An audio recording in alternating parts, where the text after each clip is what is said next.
Totoo pala yung sinasabi nila na kapag marami kayong nabuong masasayang memorya, ay ganun din kahirap ang pag-usad kapag nagwakas na ang inyong storya. Medyo lugi nga lang ako kung ikukumpara sa sitwasyon mo. Kasi ang dali mong kinalimutan ang tulad kong hanggang ngayon di ka kayang kalimutan. Ang dali mong sinukuan ang taong wala man lang balak na ikay sukuan. Kaya minsan, yung galit at tampo ay umaabot na sa sukdulan. Kung ang gusto mo lang pala ay sakitan, di sana hinamon mo na lamang ako ng suntukan. Para makabawi man lang ako, makabawi sa sakit at trauma na dinulot mo.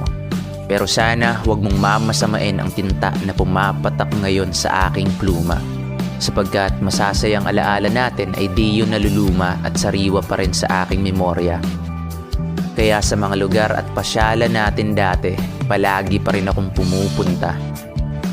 Nagbabaka sakali na masisilayan ko ulit ang maaliwalas mong mukha. Kasi